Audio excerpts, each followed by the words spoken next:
You said in your statement, you don't want politics in the DOD. Everything you've said in these public statements is politics.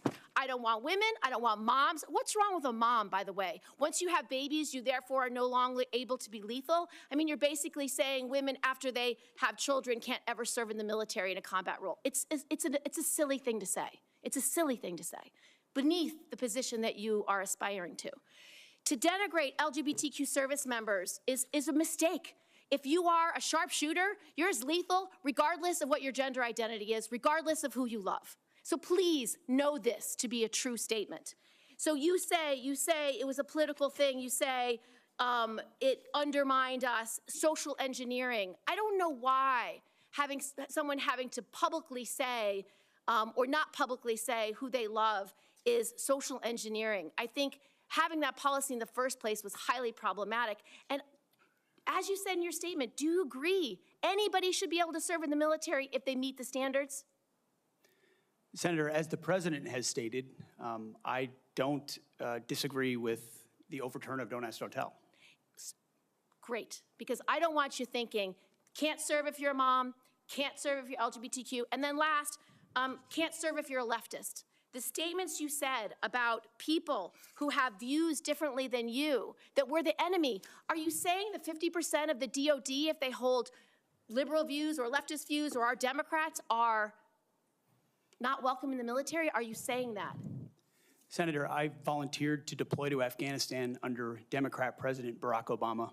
I also volunteered to guard the inauguration of Joe Biden, but was denied the opportunity to serve because I was identified as an extremist by my own unit for a Christian tattoo. Thank you very much.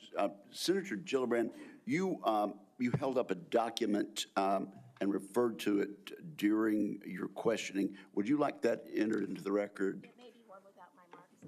Okay, yeah, okay, we'll delete. We'll submit a clean copy. Without objection, that will be admitted at the point of your question. And I would like to enter into the record at this point a letter of support from retired Air Force Colonel Melissa Cunningham.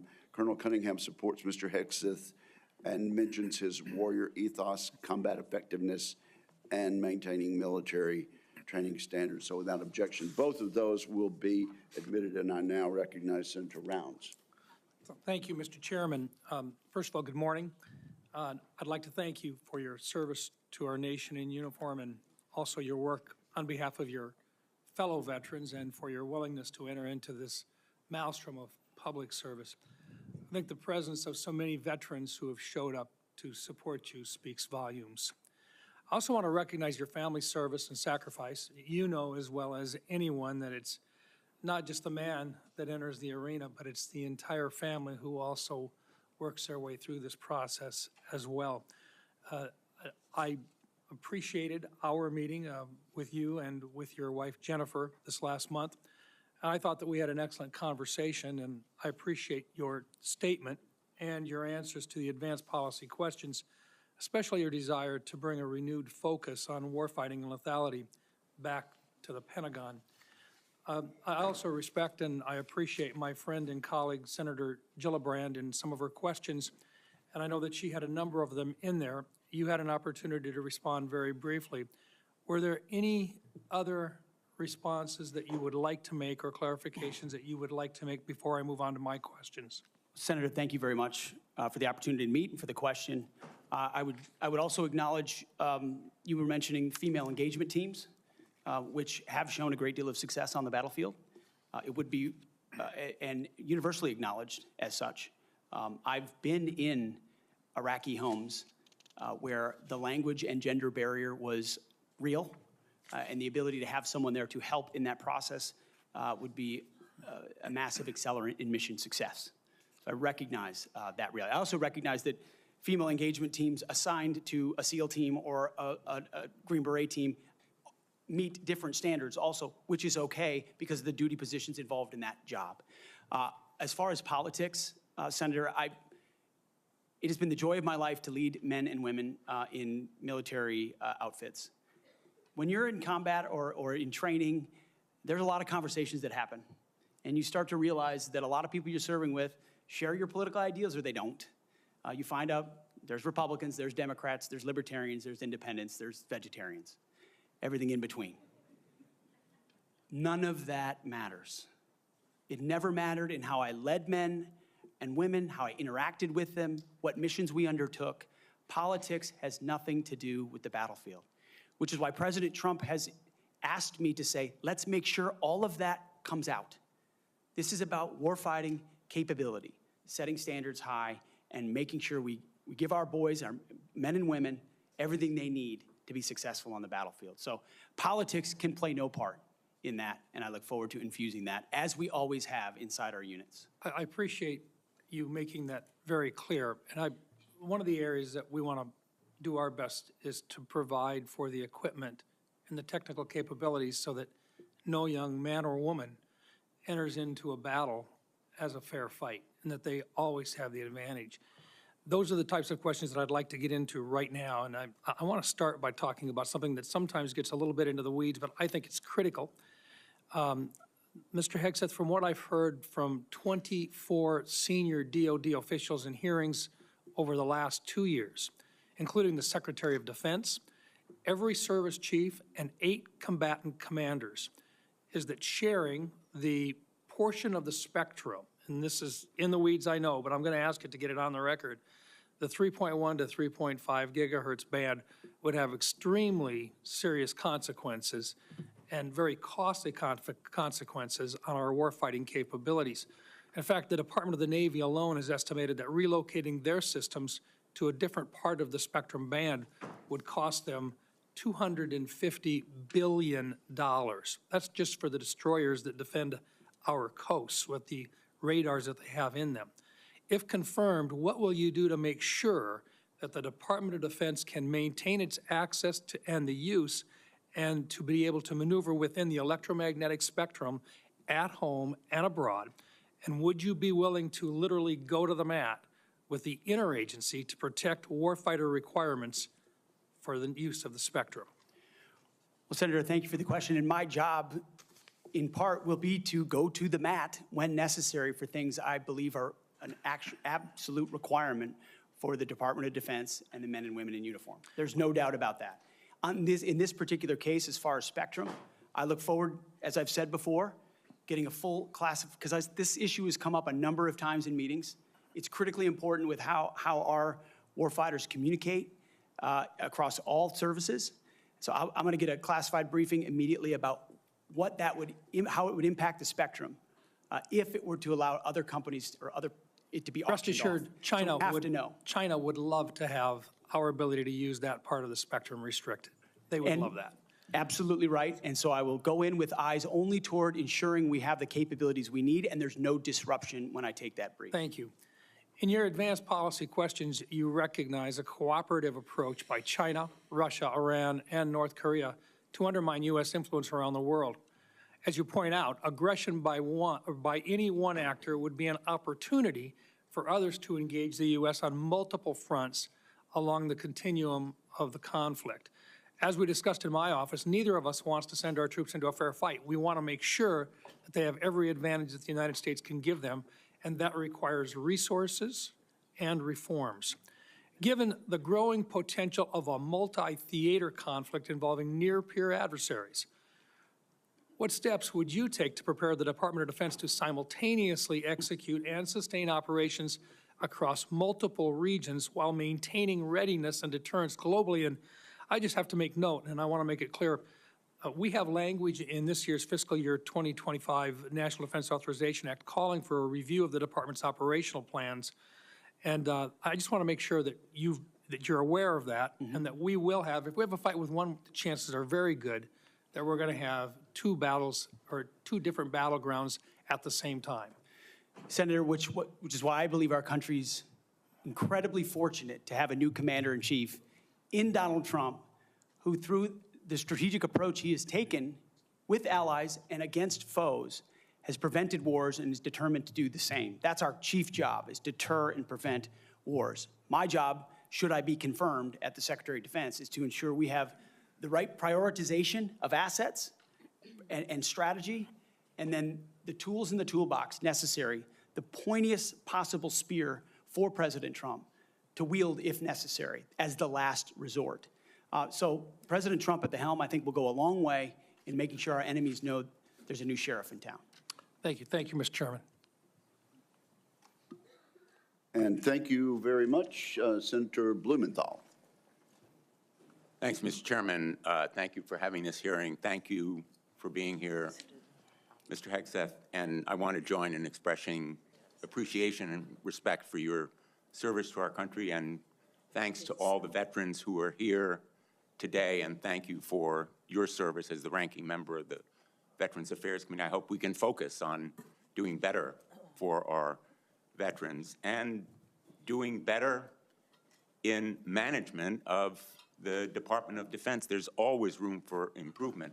I think what we need in that position is not just better, but the best in financial management, because those decisions are life and death decisions affecting the 3.4 million Americans who serve our national security and our national defense and put their lives on the line. I want to talk about financial mismanagement at the two organizations that you headed, which are the only test of your financial management that we have before this committee, the Veterans for Freedom and Concerned Veterans for America. You took over the Veterans for Freedom in 2007. In 2008, you raised $8.7 million, but spent more than $9 million, creating a deficit. By January 2009, you told donors that the organization had less than $1,000 in the bank and debts of $434,000. By 2010, revenue at the Veterans for Freedom had dropped to about $265,000. In the next year, it had dropped further to $22,000. You don't dispute these numbers, do you? Senator, I'm extremely proud of the work me and my fellow vets did at Vets for Freedom. A bunch of young vets with no political experience, a small group, working hard every single day. We raised donor funds. And and we have letters submitted for the record from almost everyone that worked with me every single day, including our chief operating officer, who will attest that every dollar we raised was used intentionally toward the execution of our mission, which is supporting the warfighters, exactly why we're here today, the warfighters in the Iraq surge. There was a campaign in 2008, Senator. It was Barack Obama versus John McCain. Ask you another we believe John McCain would be the right person to win, and so we spent the tax more. Returns from that organization. I'm glad they're for the record. I'm going to ask to be entered into the record, Mr. Chairman. Without objection. These tax returns are yours. They have your signature. And I'm going to ask that members of the committee review them because they're the only documents. I've asked for others. I've asked for the FBI report that would presumably document, it should have documented, this kind of financial mismanagement. And these are the 990s from that organization.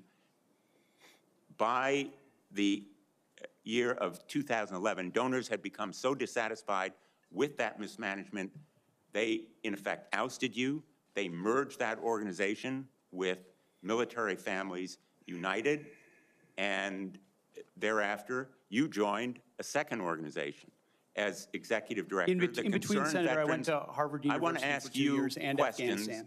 I want to ask you questions about Concerned Veterans for America.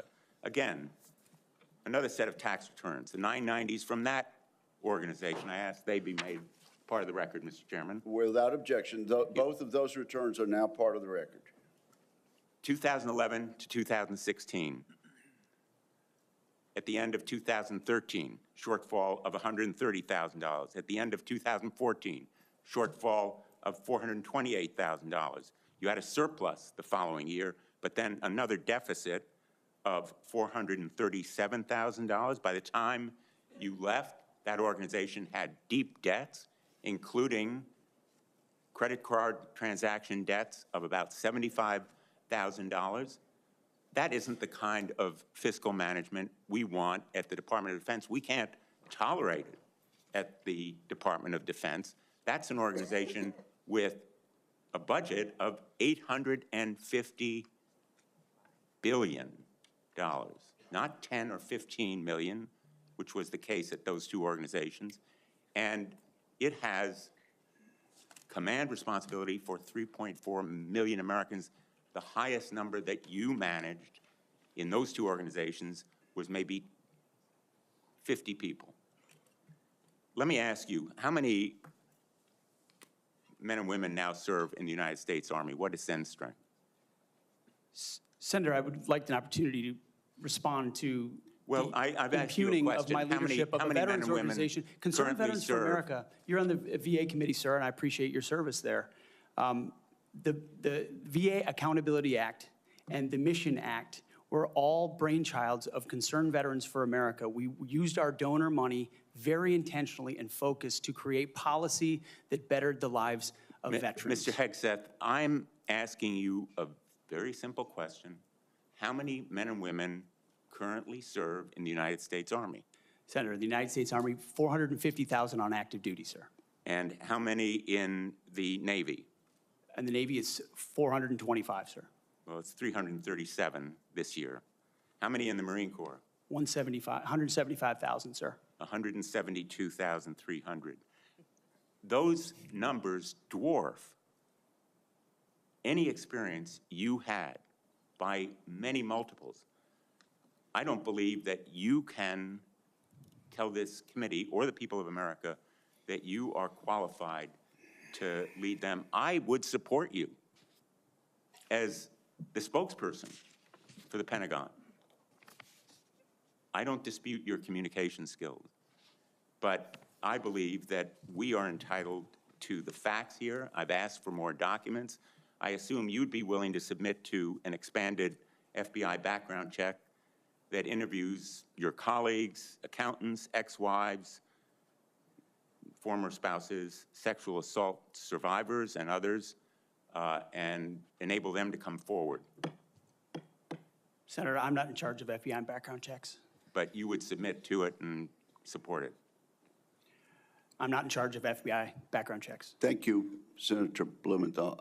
I at this point, want to submit a letter from Captain Wade Zirkle, the founder of Vets for Freedom and the person who hired Pete Hegseth to run the organization. Although the 2008 financial crisis dried up fundraising for nonprofits, Captain Zirkle says, and I quote, "Pete responded to this crisis with decisive action by reducing staff and renegotiating all debts with creditors until they were fairly resolved, an impressive feat and a testament to Pete's character." Pete departed VFF in 2010 to take on a new role with Concerned Veterans for America. Pete departed on good terms. Without objection, that will be added to the record. Senator Ernst, you're recognized for 7 minutes. Thank you, Mr. Chair. And I ask unanimous consent to enter into the record a letter submitted by Mr. Mark Lucas, who is a fellow Iowan and Iowa Army National Guard member. Mr. Lucas and I served together in the Iowa Army National Guard. He succeeded Pete Hegseth as Executive Director of Concerned Veterans for America. And in his letter, Mr. Lucas says that Mr. Hegseth, quote, laid a strong foundation that postured CVA for long-term success, end quote. And that Mr. Hegseth, quote, continued to be an invaluable asset to both me as a leader and the organization, end quote. So I would ask for unanimous consent to enter this Washington Times article and the letter from Mr. Mark Lucas into the record. Without objection. Okay, thank you, Mr. Chair. Good morning, Mr. Hegseth, and thank you very much. I appreciate your service to our nation. It's something that I know you are very proud of, and it is something that we have in common and that we share. You and I have had many productive conversations. And just for our audience, we have had very frank conversations. Is that correct, Mr. Hegseth? Senator, that is a correct characterization. You know that I don't keep anything hidden, pull no punches. My colleagues know that as well.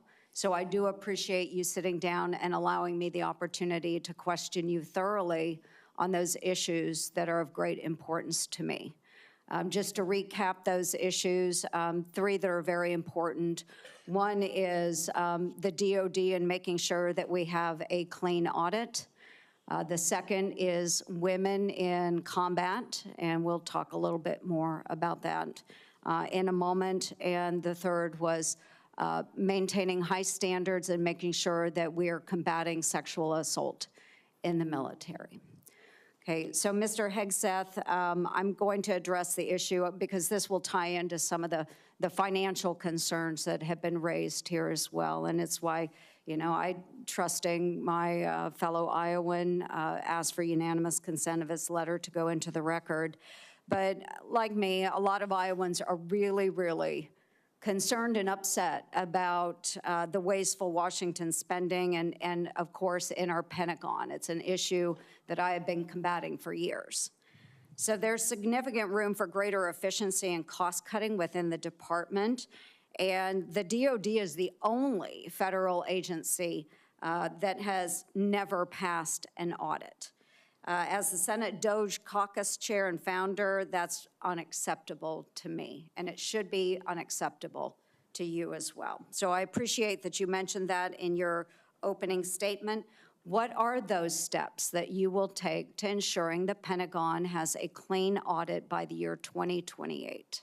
Senator, I appreciate your work on this topic, which you've been involved in for a long time. You mentioned Concerned Veterans for America. I just want to clarify. We have very generous donors who set a very clear budget that we stuck to every single year. So the latitude there was restricted, and we worked very hard and diligently inside it. You've also been a leader on the Pentagon audit for a very long time. I think when we met, Senator, I said 2014 was the first year. Mm-hmm. We discovered a 2013 op-ed I wrote about the need for a Pentagon audit because an audit is an issue of national security and frankly, respect to American taxpayers who give $850 billion over to the Defense Department and expect that we know where that money goes. And if that money is going somewhere that doesn't add to tooth and instead goes to fat or tail, we need to know that. Or if it's wasted, we need to know that. So I think previous secretaries of defense, with all due respect, haven't necessarily emphasized the strategic prerogative of an audit. And myself, my deputy SecDef, and others already know that a Pentagon audit will be the comptroller, others central to ensuring we find those dollars that can be used elsewhere legally under the law inside the Pentagon. So you have my word, it will be a priority. Okay, thank you. Okay, moving on to women in combat, and I had the privilege of serving in uniform for over 23 years. Between our Army Reserves and our Iowa Army National Guard, did serve in Kuwait and missions in Iraq. And so it is incredibly important that I stress, and I hope that if confirmed, you continue to stress, that every man and woman has opportunity to serve their country in uniform and do so at any level as long as they are meeting the standards that are set forward. And we talked about that in my office. I do believe in high standards. Now, I was denied the opportunity to serve in any combat role because I have a lot of gray hair. And the policy has changed since then, okay? So I've been around for quite a while.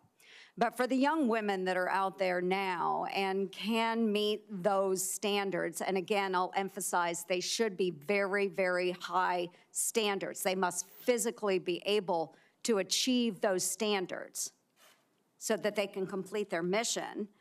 But I want to know, again, let's make it very clear for everyone here today. As Secretary of Defense, will you support women continuing to have the opportunity to serve in combat roles? Senator, first of all, thank you for your service, as we discussed extensively as well. It's my privilege. And my answer is yes, exactly the way that you caveated it. Yes, women will have access to ground combat roles, given the standards remain high, and we'll have a review to ensure the standards have not been eroded in any one of these cases. That'll be part of one of the first things we do at the Pentagon is reviewing that in a gender-neutral way, the standards, ensuring readiness and meritocracy is front and center. But absolutely, it would be the privilege of a lifetime to, if confirmed, to be the Secretary of Defense for all men and women in uniform who fight so heroic. They have so many other options. They decide to put their right hand up for our country, and it would be an honor to have a chance to lead them. Thank you. And just very briefly, we only have less than a minute left, but we have also discussed this in my office. A priority of mine has been combating sexual assault in the military and making sure that all of our service members are treated with dignity and respect. This has been so important. Senator Gillibrand and I have worked on this, and we were able to get changes made to the Uniform Code of Military Justice to make sure that we have improvements and on how we address the tragic and life-altering issues of rape, sexual assault. It will demand time and attention from the Pentagon under your watch if you are confirmed. So as Secretary of Defense, will you appoint a senior level official dedicated to sexual assault prevention and response? Senator, as we have discussed, yes, I will. Okay, and my time has expired. Thank you for your answers. Senator Hirono. Thank you, Mr. Chairman. Mr. Hegseth, welcome. Thank you. I am focused on your fitness to serve, including your character and temperament and your overall qualifications to do the job. And I do appreciate the comments of Ranking Member Reed with his concerns regarding your nomination, because I share those concerns. As part of my responsibility as a member of this committee to ensure the fitness of all nominees to come before any of the committees on which I sit, I ask the following two initial questions. First, since you became a legal adult, have you ever made unwanted requests for sexual favors or committed any verbal or physical harassment or assault of a sexual nature? No, Senator. Have you ever faced discipline or entered into a settlement relating to this kind of conduct? Senator, I was falsely accused in October of 2017. It was fully investigated, and I was completely cleared. I don't think completely cleared is accurate, but the fact is that your own lawyer said that you entered into an NDA and paid a person who accused you of raping her a sum of money to make sure that she did not file a complaint. Moving on. As Secretary, you will be in charge of maintaining good order and discipline by enforcing the Uniform Code of Military Justice, UCMJ. In addition to the sexual assault allegations, and by the way, the answer to my second question should have been yes. I have read multiple reports of your regularly being drunk at work, including by people who worked with you at Fox News. Do you know that being drunk at work is prohibited for service members under the UCMJ? Senator, those Yes are or no? multiple false anonymous reports peddled by NBC Do you News know that run directly drinking on the job contradictory to is the dozens of men and women at Not Fox News contemplated Channel on- who I work hearing- with I'm who not came hearing on the the answer to my record question. and said they've In your never opening seen statement, that. Mr. Hegseth, you commit to holding leaders accountable at all levels. That includes you, of course. And frankly, as Secretary, you will be on the job 24/7. You recently promised some of my Republican colleagues that you stopped drinking and won't drink if confirmed, correct? Absolutely. Will you resign as Secretary of Defense if you drink on the job, which is a 24/7 position? I've made this commitment on behalf of the Will you men and women I'm resign serving. as Secretary of Defense I've if made this you commitment drink on on the behalf of job? the men and women I'm serving. I'm not because it's the hearing- most important deployment I'm not of my hearing an life. answer to my question, so I'm going to move on. While you have made that commitment, you will not commit to resigning if you drink on the job. As Secretary of Defense, you will swear an oath to the Constitution and not an oath to any man, woman, or president, correct? Senator, on multiple occasions, including as a young second lieutenant, I have sworn an oath to the Answer is Constitution, yes. and I'm proud to do so. Yes, ma'am. In June of 2020, then President Trump directed former Secretary of Defense Mark Esper to shoot protesters in the legs in downtown DC, an order Secretary Esper refused to comply with. Would you carry out such an order from President Trump? Senator, I was in the Washington, D.C. National Guard unit that was in Lafayette Square during those Would you events, carry holding out a an riot order to shield on shoot behalf of my protesters country. in the legs? I saw 50 as Secret Service directed agents to get injured Secretary by Esper? rioters trying to jump over the fence, set Again, the church on fire, and destroy You know a what, statue. that sounds to me that you will Chaos. comply with such an order. You will shoot protesters in the leg. Moving on. President-elect has attacked our allies in recent weeks, refusing to rule out using military force to take over Greenland and the Panama Canal, and threatening to make Canada the 51st state. Would you carry out an order from President Trump to seize Greenland, a territory of our NATO ally Denmark, by force, or would you comply with an order to take over the Panama Canal? Senator, I will emphasize that President Trump received 77 million votes to be the lawful We're commander-in-chief not of this talking about the country. election. My question is, would you use our military to take over Greenland or an ally of Denmark? Senator, one of the things that President Trump is so good at is never strategically tipping his hand. And so I would never in this public forum give one way or another direct what orders the president would give me in any context. That sounds to me that you would contemplate carrying out such an order to basically invade Greenland and take over the Panama Canal. Current DoD policy allows service members and eligible dependents to be reimbursed for travel associated with non-covered reproductive health care, including abortions. Will you maintain this common sense policy? Senator, I've always been personally pro-life. I know President Trump has as well, and we will review all policies, but our standard is whatever the president wants on this particular issue. With my advice, I will take a look at. If the president tells you that this common sense policy will not be maintained, you will not enable our service members to seek reproductive care. So it sounds I don't like to believe the me. federal government should be I'm not hearing funding answers to my questions, travel for Mr. abortion. Chairman. I just want to note that the other area that of serious concern to me is President Trump saying that he wants to use the military to help with mass deportations, which will cost billions of dollars. And what that will do to readiness is very, very concerning. Mr. Hegseth, I have noticed a disturbing pattern. You previously have made a series of inflammatory statements about women in combat, LGBTQ service members, Muslim Americans, and Democrats. Since your nominations, however, you have walked those back on TV in interviews and most recently in your opening statements. You are no longer on Fox and Friends, Mr. Hegseth.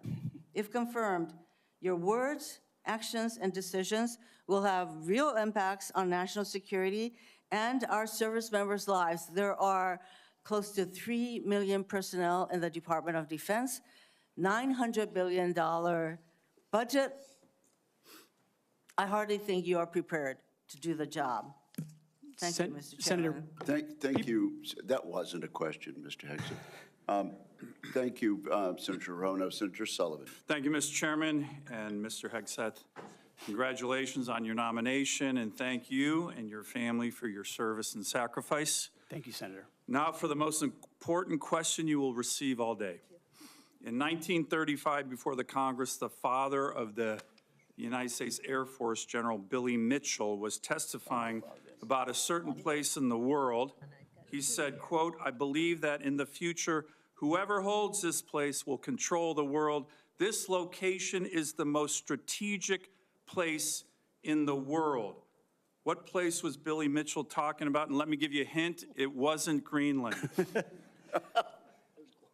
I believe he was talking about the great state of Alaska. He was talking about the great state of Alaska. Great answer. If confirmed, will you commit to come with me to the great state of Alaska and meet our warriors who are on the front lines every day?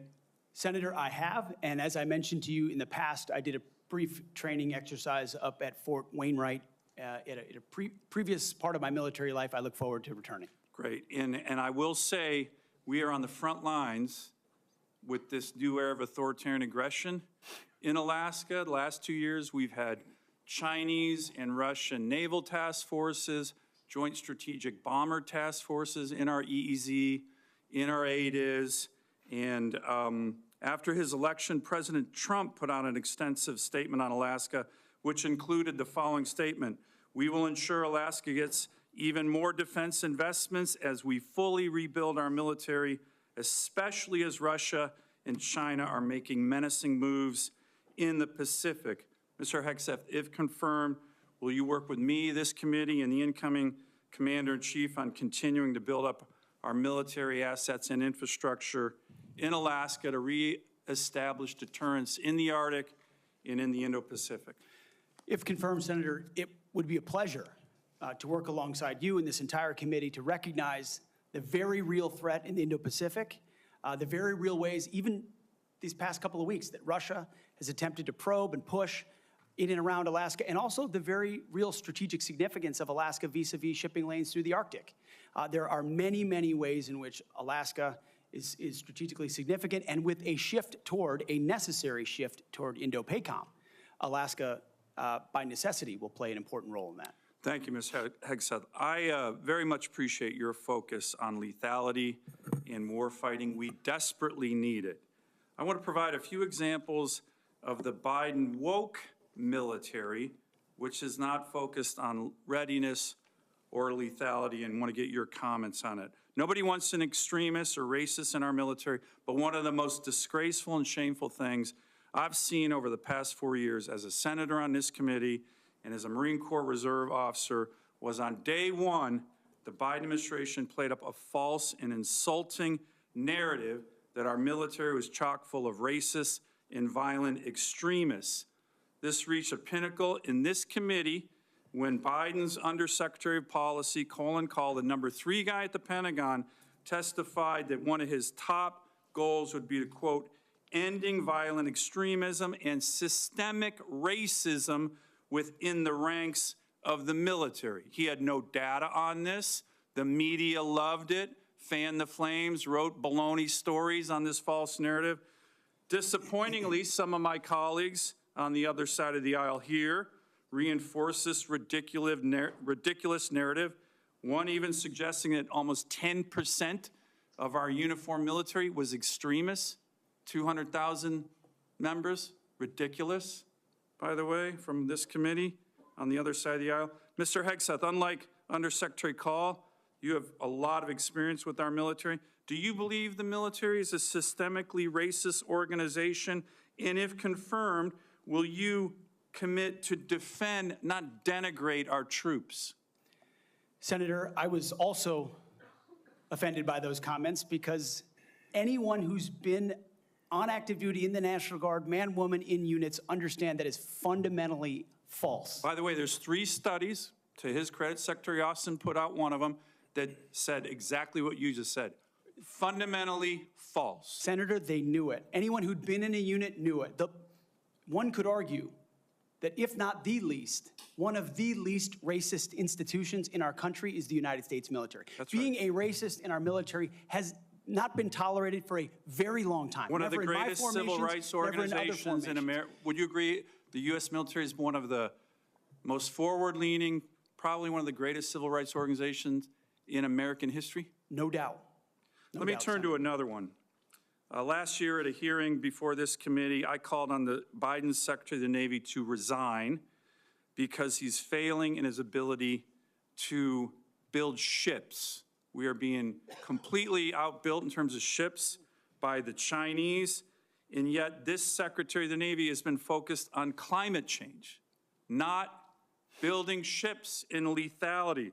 Mr. Hegseth, if your Secretary of the Navy ends up focusing on climate change more than shipbuilding and lethality, will you commit to me to fire him? My Secretary of the Navy, should I be confirmed, sir, will not be focused on climate change in the Navy, just like the Secretary of the Air Force won't be focused on LG-powered fighter jets, or the Secretary of the Army will not be focused on electric-powered tanks. Let me ask, We're going to be focused on lethality and defeating our enemy. and I appreciate that. The other thing President Biden did, his first executive order as president was to focus on transgender surgeries for active duty troops. This is all, I'm describing the woke military here under Biden over the last 4 years. If confirmed and you issue an order saying we are going to rip the Biden woke yoke off the neck of our military and focus on lethality and warfighting, how do you think the troops will react? Senator, I know the troops will rejoice. They will love it. They will love it. And we've already seen it in recruiting numbers. There's already been a surge since President Trump won the election of recruiting. The Army says And you think our military will surpass its and our recruiting military goals. will follow that order? Our military will follow that order, Senator. Gladly. Gladly, because they want to focus on lethality and warfighting and get all the woke, political prerogative, politically correct, social justice, political stuff out of the military. Thank you, Senator Sullivan. Thank you, Senator Mr. Kane. Thank you, Mr. Hegseth. I'm looking forward to this opportunity to talk. I want to return to the incident that you referenced a minute ago that occurred in Monterey, California in October 2017. At that time, you were still married to your second wife, correct? I believe so. And you had just fathered a child by a woman who would later become your third wife, correct? Senator, I was falsely charged, Hey, fully you- investigated, and completely cleared. So you think you were completely cleared because you committed no crime? That's your definition of cleared? You had just fathered a child 2 months before by a woman that was not your wife. I am shocked that you would stand here and say you're completely cleared. Can you so casually cheat on a second wife and cheat on the mother of a child that had been born 2 months before, and you tell us you were completely cleared? How is Senator- that a complete clear? Senator, the child's name is Gwendolyn Hope Hegseth, and she's a child of God, and she's 7 years old. And she I'm was, glad and she's here. you cheated on the mother of that child less than 2 months after that daughter was born, didn't you? Those were false charges. Well, It no, was fully investigated, and I was completely cleared. And I am so you've grateful you've for the marriage admitted- I have to this No, amazing woman behind me. you've admitted that you had sex at that hotel in October 2017. You said it was consensual, isn't that correct? Anything, You've admitted that it was consensual, and you were still married, and you just had a child by another woman. again, How do you explain your completely judgment? false charges against me, No, fully wait. investigated, and I was completely cleared. You have admitted that you had sex while you were married to wife 2 after you just had fathered a child by wife 3. You've admitted that. Now, if it had been a sexual assault, that would be disqualifying to be Secretary of Defense, wouldn't it? It was a false claim then and a false claim now. If it had been a sexual assault, that would be disqualifying to be Secretary of Defense, wouldn't it? That was a false claim. So Just you talking can't, about a hypothetical. so you can't tell me whether someone who has committed a sexual assault is disqualified from being Secretary of Defense? Senator, I know in my instance, and I'm talking about my instance only, it was a false claim. But you acknowledge And you it was cheat, but fully you acknowledge investigated. that you cheated on your wife and that you cheated on the woman by whom you had just fathered a child. You have admitted that. I will allow your words to speak for themselves. You're not retracting that today. That's good. I assume that in each of your weddings, you've pledged to be faithful to your wife. You've taken an oath to do that, haven't you? Senator, as I've acknowledged to everyone in this committee, not a perfect person, not claiming to But be. no, I just asked a simple question. You've taken an oath, like you would take an oath to be Secretary of Defense in all of your weddings to be faithful to your wife. Is that correct? I have failed in things in my life, and thankfully, I'm redeemed by my Lord and Savior, Jesus Christ. In finalizing divorces from your first and second wives, were there non-disclosure agreements in connection with those divorces? Senator, not that I'm aware of. If there were, would you agree to release those first and second wives from any confidentiality agreement? Senator, it's not something I'm aware of. But if there were, you would agree to release them from a confidentiality agreement? Senator, that's not my responsibility. Did you ever engage in any acts of physical violence against any of your wives? Senator, absolutely not. But you would agree with me that if someone had committed physical violence against a spouse, that would be disqualifying to serve as Secretary of Defense, correct? Senator, absolutely not have I ever done that. You would agree that that would be a disqualifying offense, would you not? Senator, you're talking about a hypothetical. I don't think it's a hypothetical. Violence against spouses occurs every day. And if you as a leader are not capable of saying that physical violence against a spouse should be a disqualifying fact for being secretary of the most powerful nation in the world, you're demonstrating an astonishing lack of judgment. The incident in Monterey led to a criminal charge, a criminal investigation, a private settlement, and a cash payment to the woman who filed the complaint. And there was also a non-disclosure agreement, correct? It was a confidential settlement agreement off of a nuisance lawsuit. Right. During an interview, you claimed that you settled the matter because you were worried that if it became public, it might hurt your career. Do you maintain that you were blackmailed? Senator, I maintain that false claims were made against me. And ultimately, Your attorney those used false the claims, phrase, I have the opportunity to attest my innocence in those false claims. But you didn't reveal any of this to President Trump or the transition team as they were considering you to be nominated for Secretary of Defense. You didn't reveal the action. You didn't reveal the criminal complaint. You didn't reveal the criminal investigation. You didn't reveal the settlement. You didn't reveal the cash payment. Why didn't you inform the commander-in-chief and the transition team of this very relevant event? Senator, I've appreciated every part of the process with the transition team. They have been open and honest with me. We've had great conversations between the two of us, and I appreciate the opportunity that President-elect Trump has given me. You chose not to reveal this, right? Because you knew it would hurt your chances.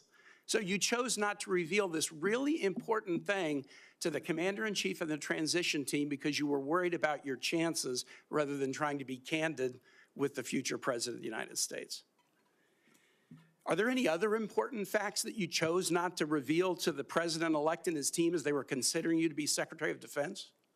Senator, I sit here before you an open book, as everyone who's watched this process. With multiple non-disclosure and confidentiality agreements tying the hands of many people who would like to comment to us. Much has been made of your workplace behavior as a leader of nonprofit veterans organizations and as a Fox News contributor. Were you fired from either of the leadership positions with the nonprofits? I was the leader. I was the CEO of Concerned Veterans for America and the executive director of Vets for Freedom. Were you fired from either and I was of them? never fired from a veterans organization. Do you have non-disclosure agreements with either of those organizations? Not that I'm aware of, Senator. Many of your work colleagues have said that you show up for work under the influence of alcohol or drunk.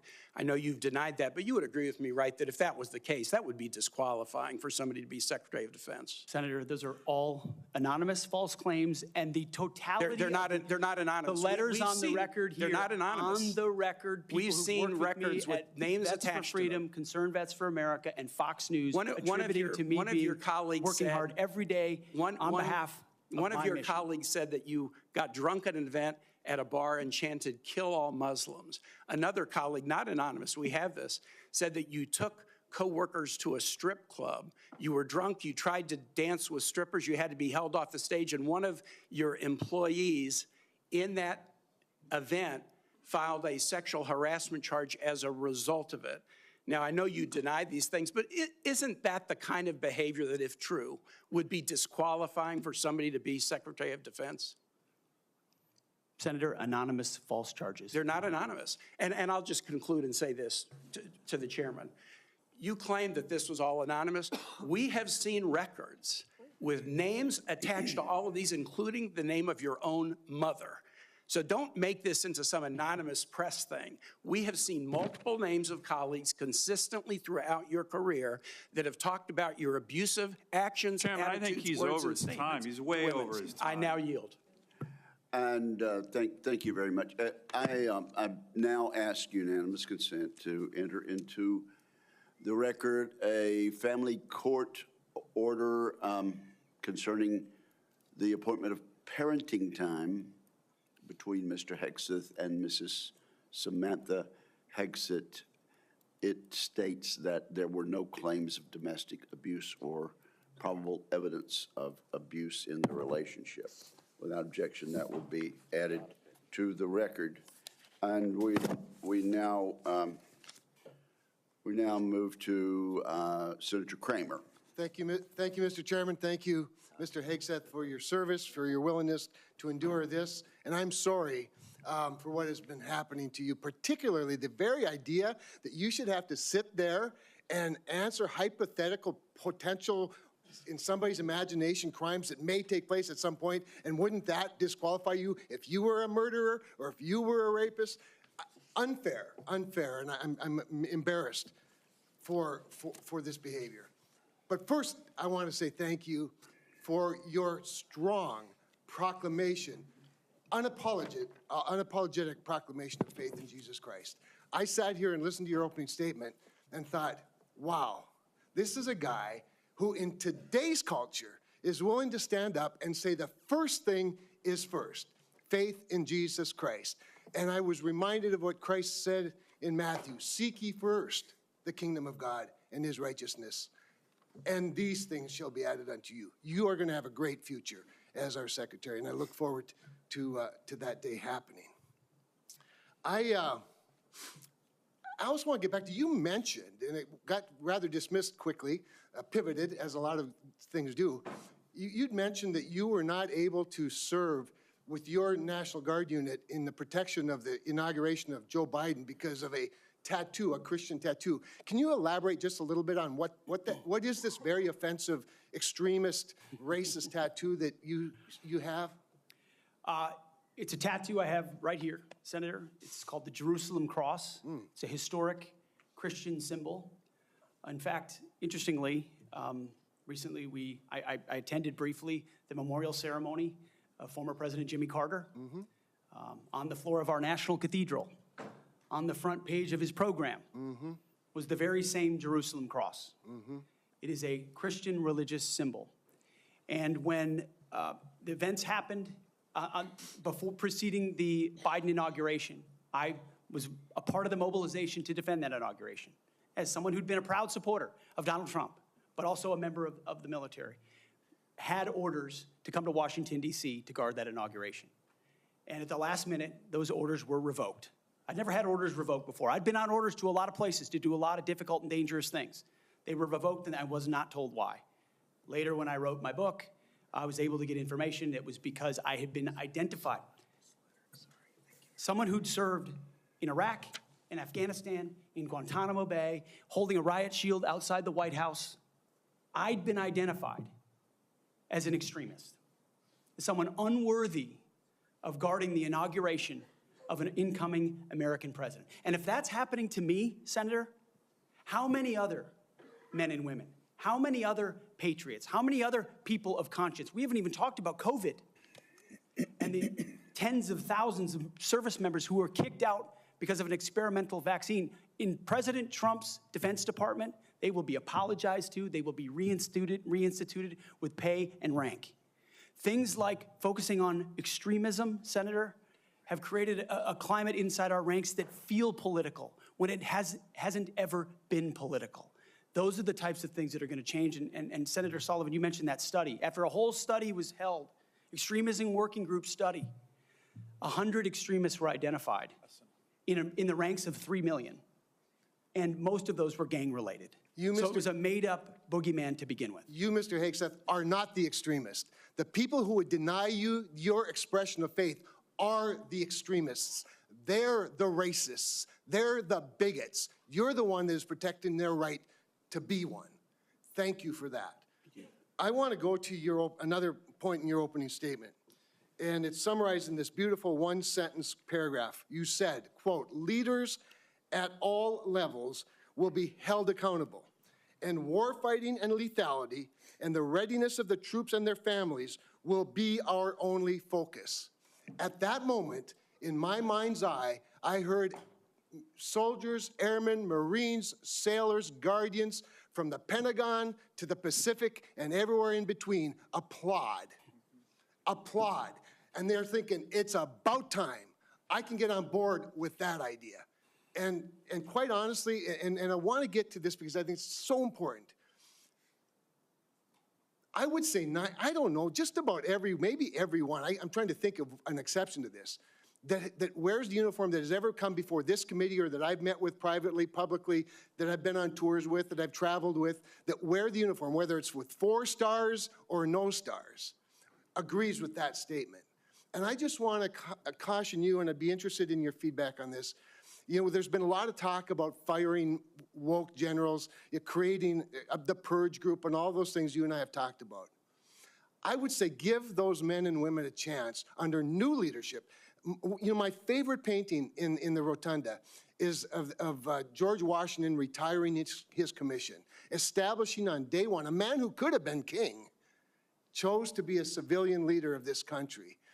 And I just would encourage you to trust them first and look forward to them saluting the civilian leadership of this country. So just maybe if you could spend a minute just elaborating a little bit about the wokeness, where it comes from, and who will be held accountable.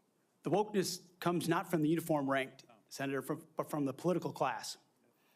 On day one, on January 20th, when President Trump is sworn in, he will issue a new set of lawful orders. And the leadership of our services will have an opportunity to follow those lawful orders or not. Those lawful orders will not be based on politics. They will be based on readiness, accountability standards, and lethality. That is the process by which leaders will be judged. And accountability is coming, because everybody in this room knows if you're a rifleman and you lose your rifle, they're throwing the book at you. Mm-hmm. But if you're a general who loses a war, you get a promotion. That's not going to happen in Donald Trump's Pentagon. There will be real standards for success. Everyone from the top, from the most senior general to the most lowly private, will ensure that they're treated fairly, men and women, inside that system. I also just want to commend you for your answers to Senator Fisher's questions about nuclear deterrence, but I also appreciate the fact that you emphasize reputational deterrence, because deterrence is not a weapon system, it is an attitude, and you project an attitude of deterrence. Thank you. Thank you, Mr. Chairman. Thank you, Senator Kramer. Senator King.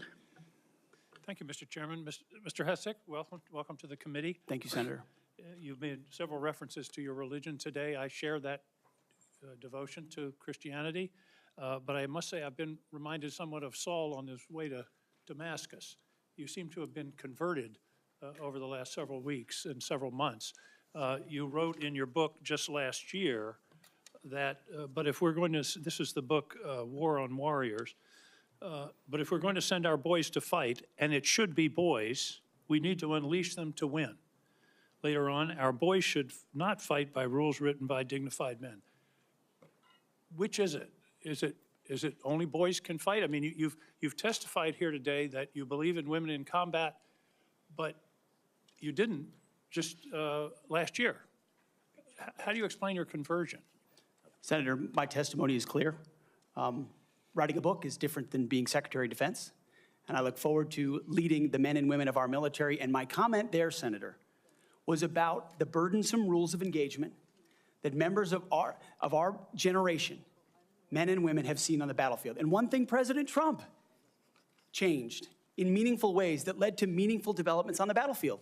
When President Trump took control in the first term, ISIS was raging across Iraq. And as someone who spent a lot of time there with other men and women who invested in that mission, it was a very difficult moment to see the black flag of ISIS fly. And what President Trump did was untie the hands of warfighters. He changed the rules of engagement, untied the hands of warfighters, and allowed them to complete their mission and crush ISIS. It has not just tactical implications, operational and strategic implications, how you allow warfighters to go about winning and fighting their wars. President Trump understands that, and within the laws of war and the Uniform Code of Military Justice, we are going to unleash warfighters to win wars so that wars don't drag on forever, as our generation has seen. So are you rejecting Title 18 and Title 42, I think, also has provisions that incorporate the Geneva Convention and the laws of armed combat? Are you saying that those laws should be repealed? That is the law of the land right now.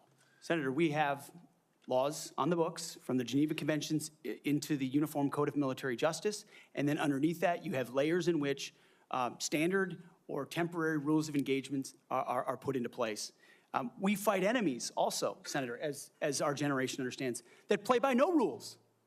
They use civilians as human shields. So are you saying they target that women and children? The Geneva Convention should not be observed? We follow rules. We follow rules, but we don't need burdensome rules of engagement that make it impossible for us to win these wars. You're And that's saying what two different President things. Trump You're saying we follow understands. rules, but we don't have to follow the rules in all cases. Is that correct?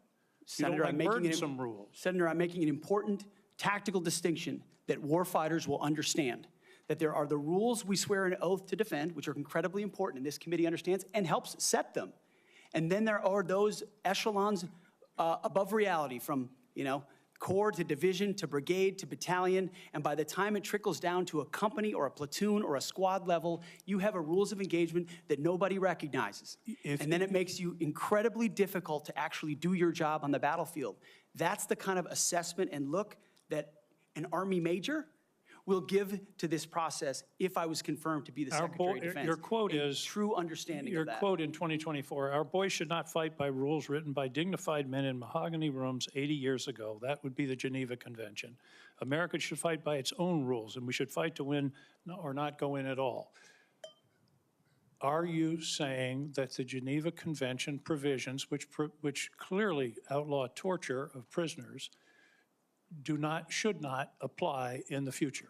Senator, how we treat our wounded, how we treat our prisoners, the applications of the Geneva Conventions are incredibly important. But we would all have to acknowledge that the way we fought our wars back when the Geneva Conventions were written are a lot different than the asymmetric, non-conventional environment of counterinsurgency that I confronted in Iraq and Afghanistan. I was the senior counterinsurgency instructor in Afghanistan. My job was to understand how the Taliban and al-Qaeda operated so that NATO units coming in could be informed of what was happening. They knew our rules of engagement, and when they were more restrictive, they took advantage of them, and it put our men and women in a more dangerous and difficult place. And you believe For future wars we fight, we need to have someone atop the Pentagon, sir, who understands how those ripple effects Well, I just want to understand your position. Your position is torture's okay. Is that correct? Waterboarding, torture is no longer prohibited given the circumstances of whatever war we're in. Is that correct? Senator, that is not what I said. I've never been party to torture. We are a country that fights by the rule of law, and our men and women always do. And yet we have too many people here in air-conditioned offices that like to point fingers at the guys in dark and dangerous places, the gals in helicopters in enemy territory who are doing things that people in Washington, D.C. would never dare to do, or send, in many cases. In one of your interviews, you said they're willing to do this. You're talking about Donald Trump and Senator Cruz. They're willing to do something like waterboarding if it's going to keep us safe. Are you okay with waterboarding? Senator, the law of the land is that waterboarding is not legal. So the statement that you made, you now recant. Is that correct? They are willing to do something like waterboarding if it's going to keep us safe. You expressed that with approval. Senator, I'm very familiar with that as a concept, having spent a year at Guantanamo Bay, Cuba, guarding 700 of those that attacked us on 9/11. I just want to be clear. Are we going to abide by the Geneva Convention and the prohibitions on torture, or are we not? Is it going to depend on the circumstances? As I've stated multiple times, the Geneva Conventions are what we base ours, but what an American first national security policy is not going to do is hand its prerogatives over to international bodies that make decisions about how our men and women make decisions on the battlefield. America First understands we send Americans for a clear mission and a clear objective. We equip them properly for that objective. We give them everything they need, and then we stand behind them with the rules of engagement that allow them to fight decisively to defeat America's enemies, which is why we say I just have a few quietly seconds left, Mr. Hegseth, if you could. I was very disturbed in your opening statement where you talked about the priorities that you have. We will work with our partners and allies to deter aggression in the Indo-Pacific from the communist Chinese. There's not a single mention in this statement about Ukraine or Russia. Is this code for we're going to abandon Ukraine? Senator, the president, that's a presidential level policy decision. He's made it very clear that he would like to see an end to that conflict. We know who the aggressor is. We know who the good guy is. We'd like to see it as advantageous for the Ukrainians as possible, but that war needs to come to an end. You talk a lot about deterrence of China. I would submit that Xi Jinping is watching what we do very carefully. If we abandon Ukraine, that would be the strongest signal possible to Xi Jinping that he can take Taiwan without significant resistance from this country. Thank you, Senator King. Senator Scott of Florida. Mr. Chairman, I'd like to enter into the record 2 letters which testify to Mr. Hegseth's leadership record at Concerned Veterans for America. The first letter submitted by Mr. Darren Selnick, a senior advisor at CFA, stated that there's been no better leader, policy champion, or fighter for the military and veterans than Pete. He was instrumental in 2014 and 2017 in ensuring that veterans had healthcare choice. The second letter submitted by Mr. Kason Spiro, digital media director of CVA from 2015 to 2017, stated, Pete brought incredible energy, focus, and a clear vision to the organization and showed everything that the team accomplished together. And I similarly asked to submit to the record a letter from Paul J. Roberts, retired Colonel, U.S. Army Special Forces, speaking to the unwavering integrity of Mr. Hegseth. Is there objection? Without objection, those three will be admitted. Senator Scott. All right. First, congratulations on your nomination. Thank you, Senator. And thank you for being willing to serve our nation. I served in the Navy. I'm really proud of my dad. He was crazy. He did all 4 combat jumps with the 82nd Airborne. He, after that, survived all that and fought in the Battle of the Bulge. And what they went through, it was hell. So I have a lot of respect for him and for everybody that puts on the uniform and serves in battle and has to lead people in battle, because being on a ship, that didn't happen to me, but I had a lot of friends that happened to, and it clearly happened to my dad. I've served on this committee for 6 years, 2 years under President Trump and the past 4 under President Joe Biden. I've seen how the Biden-Harris administration pushed the DoD to prioritize wokeness over being the most lethal military force in the world. It's our readiness, our national security, and our ability to recruit people who are willing to put their lives on the line for our country. Can you talk about some of the changes we can make to improve recruitment and rebuild our military into the most lethal force in the world? First of all, Senator, thank you for the question. Thank you for your time. I think the first and most important thing we could have done is elect Donald Trump as the new commander-in-chief, because past is prologue. Our warfighters understand what kind of commander-in-chief they're going to get in President Donald Trump, someone who stands behind them, someone who gives them clear, followed by an all-out assault by Vladimir Putin into Ukraine under the Biden administration. That did not happen under Donald Trump.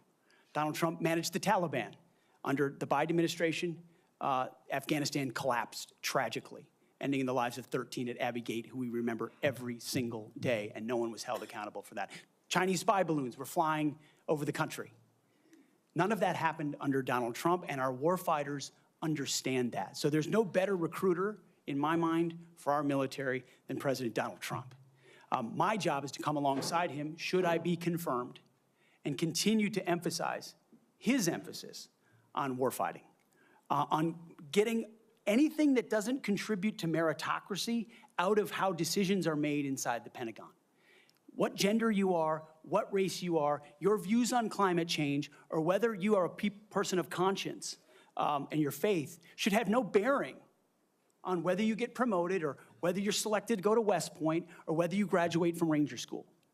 The only thing that should matter is how capable are you at your job? How excellent are you at your job? I served in multi-ethnic units in every place that I worked, every place that I served. None of that mattered. But suddenly, we re-inject DEI and critical race theory, dividing troops into different categories, oppressor and oppressed, in ways that they otherwise just want to work together. That's why I've pointed out before, and I'll say it again, and because I'm sure it'll be quoted to me at some point. The dumbest phrase in military history is our unity is our strength. No, our shared purpose is our strength. Our shared mission is our strength. We are one DoD community of all committed to the same mission. Has nothing to do with your background. Has to do with what your commitment is to the country. And that is my solemn pledge to every single person that would put the uniform on and reflects President Trump's priorities as well. Senator. Thank you. You know, we talked a little bit about the fact the Pentagon can't do an audit, all right? Can you talk about, and I mean, to me, I've run big businesses. It's all about accountability. If you want to get an audit done, you can get an audit done. You might get a letter saying there's things you have to fix, but it all goes to accountability, and we haven't had it. So can you talk about how you bring accountability to the table, what you've done in the past, and what you're going to do with regard to bringing accountability to the Pentagon? I meant it when I said it in the opening statement, Senator. I know what I don't know. I know I've never run an organization of 3 million people with a budget of $850 billion. But what I do know is that I've led men and women. I've led people. And it's leadership of people and motivation of people and a clear vision of people where you build a team, cast that vision, empower people properly. I want smarter and more capable people around me than me. And you will get that at the department. I cast the clear vision, build the plan, work it, we set the metrics, and everyone is held accountable. I know our incoming businessman president believes in accountability and holding people accountable. That will happen at the Pentagon. I mean, this has been a problem for a long time. Secretary Rumsfeld gave a speech on September 10th, 2001 that's mostly forgotten. But it was about the need for acquisition reform, cutting tail to give to teeth to warfighters. And then 9/11 happened. And these are problems that have been persistent for a long time. But now we have new threats. And we need the urgency of this moment. As you said, Mr. Chairman, the most dangerous moment we've been since the end of the Cold War and possibly since World War II. The urgency to do everything possible to get the capabilities into the hands of warfighters, emergency powers, Defense Production Act, whatever it takes, and an audit is certainly part of it. Why do you want to do this? Why do you want to do this job? What drives you? You have 30 seconds. Because I love my country, Senator, and I've dedicated my life to the warfighters. People see me as someone who hosts a morning show on television. But people that really know me know where my heart's at. It's with the guys in this audience who've had my back, and I've had theirs. We've been in some of the darkest and most difficult places you can ever be in. You come back a different person. And only by the grace of God am I here before you today. I'm doing this job for them, for all of them. Thank you, Mr. Hegseth. Senator Warren. Thank you, Mr. Chairman, and Mr. Hegseth, thank you. Thank you for your service. So if you're confirmed as Secretary of Defense, you will oversee our military, including about 250,000 women who currently serve on active duty in the Army, the Navy, the Air Force, the Space Forces, and the Marines. And I have serious concerns that your behavior toward women disqualifies you from serving in this role. Now, I've been trying to get answers from you for quite some time on this. You haven't wanted to meet or to answer any of my questions, so we'll just have to do it here and dive in. I want to pick up on some of the questions asked by Senators Shaheen and Gillibrand and Hirono, and I just want to make sure we have a list of some of the facts that I think are undisputed. I'm not going to talk about anonymous sources. I'm just going to quote you directly. We've got the video. We've got it in print. So going back to January 2013, you told a Fox News interviewer that women in the military simply couldn't measure up to men in the military, saying that allowing women to serve in combat roles would force the military to lower the bar. You picked up on that same theme in 2015, making remarks on Fox News, referring to women in combat as, quote, it would erode standards. June 2024, you said on Ben Shapiro's podcast, quote, women shouldn't be in combat at all. And then, of course, we've talked about it in 2024. You published a book, and you say on page 26 of your book, we need moms, but not in the military, especially in combat units. Page 48 of your book, you claim that women should not be in combat roles because men are distracted by women. And then 10 weeks ago, you appeared on the Sean Ryan show and said, I'm straight up just saying we should not have women in combat roles. Now, I presume you recall making all these statements? Senator, I'm not familiar with the article you're pointing to in 2013, but it underscores my argument completely, because in that 2013 argument, I was talking about standards. So standards are what it's always been about, let's not Senator. have this same fight again. Always been about Senate I've quoted standards. you directly. We've got the video. We're happy to show it. But I want to be clear here. For 12 years, you were quite open about your views, and your views were consistently the same. Women are inferior soldiers, sailors, Marines, airmen, and guardians. And in case anyone missed the point, and these are your words from 10 weeks ago, women absolutely straight up should not be permitted to serve in combat. And I notice on each of these quotes, Those are said without qualification. It's not by how much you can lift or how fast you can run. They don't belong in combat, period, or your words, straight up. And then on November 9th, 2024, just 32 days after your last public comment saying that women absolutely should not be in combat, you declared that, quote, some of our greatest warriors are women, and you support having them serve in combat. Now, that is a very, very big about face in a very, very short period of time. So help me understand, Mr. Hegseth, what extraordinary event happened in that 32-day period that made you change the core values you had expressed for the preceding 12 years? Senator, again, I very much appreciate you bringing up my comments from 2013 because for me, this issue has always been about standards. And unfortunately, because of some of the people that have been in political power for the last 4 years, priorities other than standards, lethality, and meritocracy have driven decision-making. I'm quoting you from the podcast.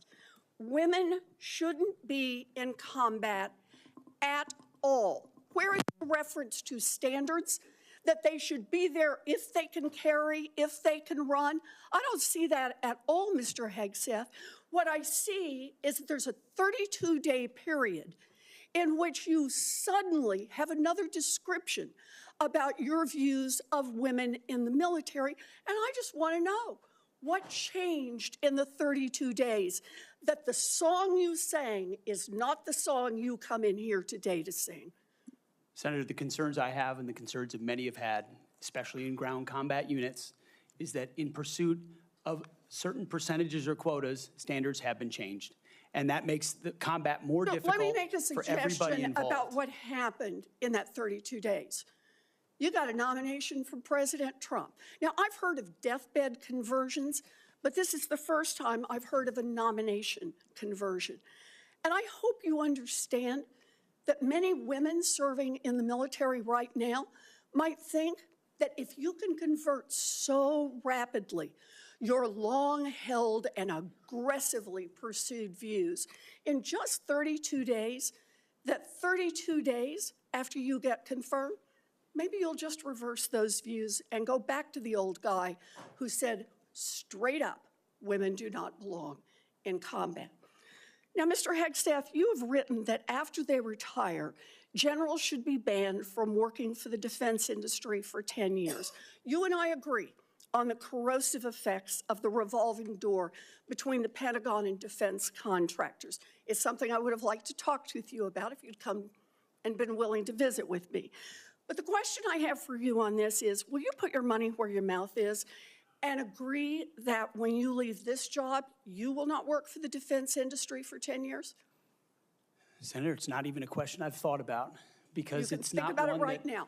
It's not one. My motivation for this job I understand has never that. I been just about need what a could yes or no conceivably here. come next. Time is short. I just need a yes or no. I would consult with the president about what the policy should be In at the Defense other Department. words, you're quite sure that every general who serves should not go directly into the defense industry for 10 years, but you're not willing to make that same pledge? I'm not a general, Senator. You'll be the one, let us just be clear, in charge of the generals. So you're saying sauce for the goose, but certainly not sauce for the gander? I would want to see what the policy of the president I'll is. bet you would. Thank you, Senator Warren. Senator Tuberville. Thank you, Mr. Chairman, and thanks for your hard work and your committee's hard work, Mr. Chairman. This has gone well. I'd like to submit this letter, topic conduct at Vets for Freedom for Hegseth. I'd like to submit that for the record, please. Without objection. General Hegseth, Mr. Hegseth, thanks for being here today and with your family. I know this is tough. That's what it's all about, though. You're a tough guy. Been here for a while. Never seen this many people that here for a support of a nominee. That's impressive. I met with a lot of them yesterday, and they are very passionate. So thank you for willing to take this on, and congratulations on your nomination. I'm worried about recruiting.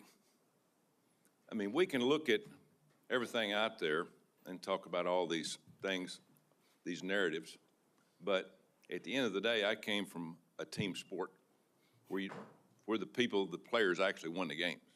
And that's what's going to happen here. You're not going to win the game.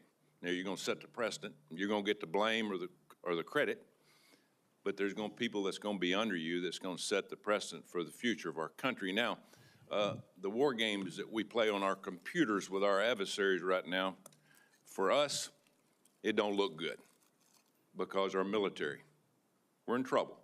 Our whole country's in trouble. Thank God President Trump got elected November the 5th. We couldn't have kept down this same path. We could not, that could not happen.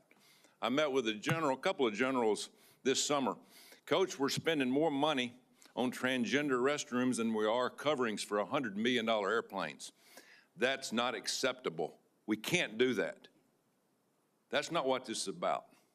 Met with a couple of Navy SEALs not too long ago. They just got back from crawling around in the mud and the muck overseas, unknown places. Couldn't tell you where they've been, carrying a weapon, obviously protecting us and our allies. And the first week they're back, what'd they do? They had to go through a week of DEI training. Both are now out. They give it up. It was embarrassing to them of what they had to do. We've lost all sight of what we're doing in our military, lost all sight. It starts with leadership, and it starts with recruiting. Well, when a young man used to, when I was growing up, if you couldn't afford to go to college, you had the opportunity to go to the military where you could learn a trade. You could learn, you could make a living for your family, and eventually possibly get an education. That was a good alternative. We've forgotten that.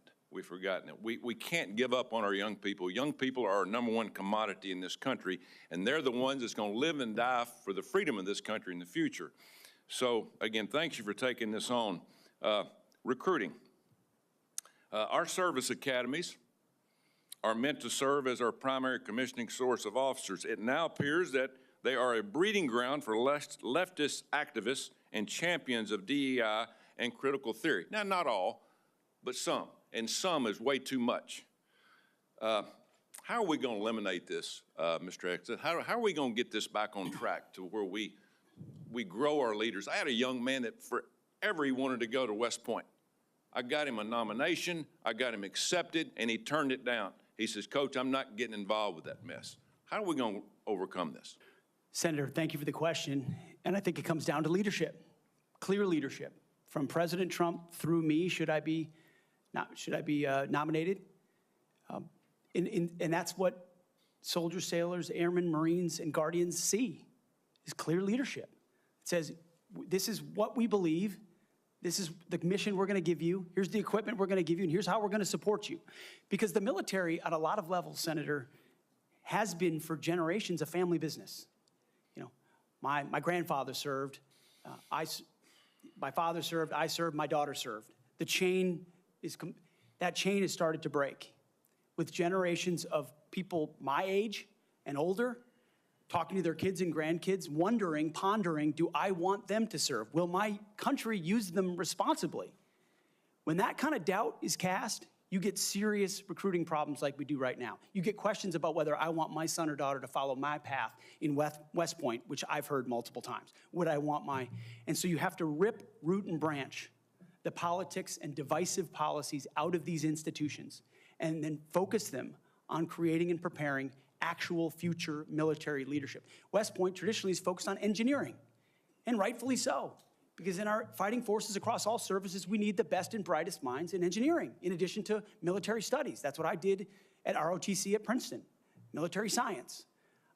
And we need more uniformed members going back into West Point, the Air Force Academy, the Naval Academy, as a tour to teach with their wisdom of what they've learned in uniform, instead of just more civilian professors that came from the same left-wing woke universities that they left, and then try to push that into service academies. When that changes, Senator, I truly believe under Donald Trump, we will have a recruiting renaissance.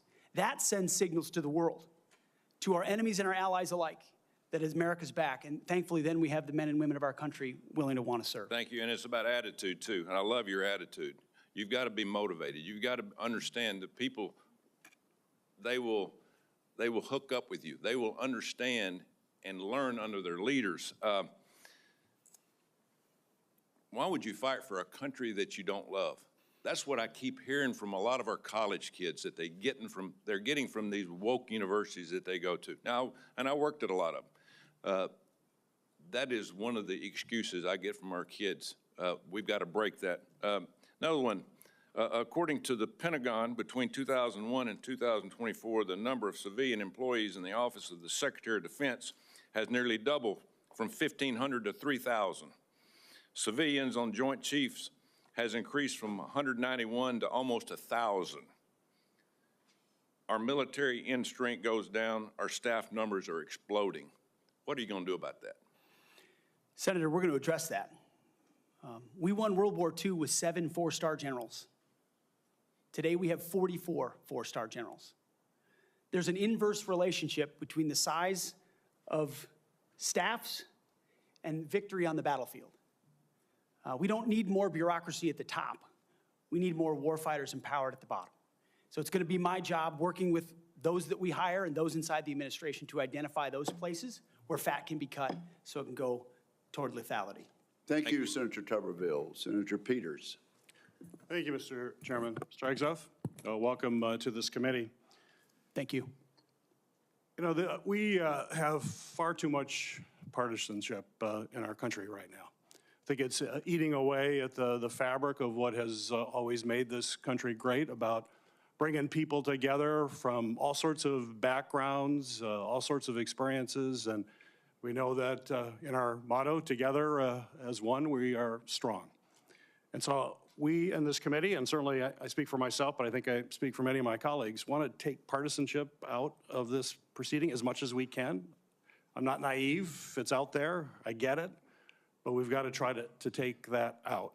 And I want you to know that as a member of this committee, I have voted in a bipartisan way for secretaries of defense. I voted for 2 secretaries of defense when Donald Trump was previously president. We had those 2. We had, I think, 5 total secretaries of defense during that 4-year period. So we want to keep that in mind as to what we might see in this coming administration. But I voted, and we voted by a big margin for those folks as well. But part of that was the process and having an opportunity to get to know the person and understand their qualifications and understand the standards. You know, I made repeated requests to meet with you prior to this meeting. I know many of my other colleagues also wanted to meet with you. I did that with the other nominees that I was happy to vote for. I thought they were highly qualified individuals and true professionals. And yet I could never get a meeting with you. Was there a reason you were afraid to have one-on-one meetings with some of my colleagues before the hearing? Senator, I know there was a great deal of outreach to multiple offices. Schedules get full. There's a lot going on. I was ready. And I welcome the opportunity, pending ready. my schedule, to have an opportunity to sit down. I was ready. It would have been so much better to have that opportunity to talk beforehand. I think that's a big mistake, and it doesn't set us on a good course when you refuse to meet with people and have a professional conversation about the huge challenges that we face at the Department of Defense. My colleagues, the folks who introduced you and others, the chairman has mentioned about the management of the DoD is a concern, cost overruns, delays on weapon systems. We need strong management at the Department of Defense, first and foremost. We've got to have someone who's going to grab the reins and give the taxpayers value for having the most lethal fighting force in the world that defends freedoms, but we've got to do it in an efficient way. I've heard about the jobs you've had in the past. Let's just talk about qualifications. I know you had 2 previous positions. How many people reported to you in those positions? Senator, at Vets for Freedom, we were a small upstart.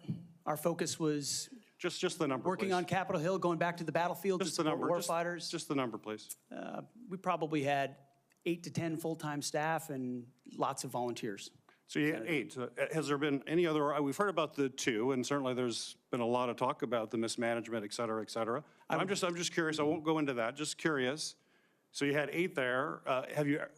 What's the largest number of people you've ever supervised or had in an organization in your career? Not 3 million.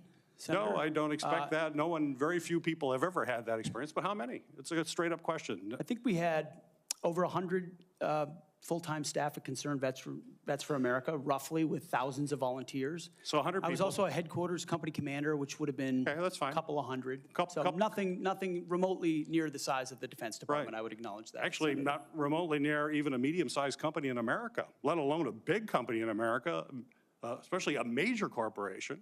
And we're hiring you to be the CEO of one of the most complex, largest organizations in the world. We're the board of directors here. I don't know of any corporate board of directors that would hire a CEO for a major company if they came and said, you know, I supervised 100 people before.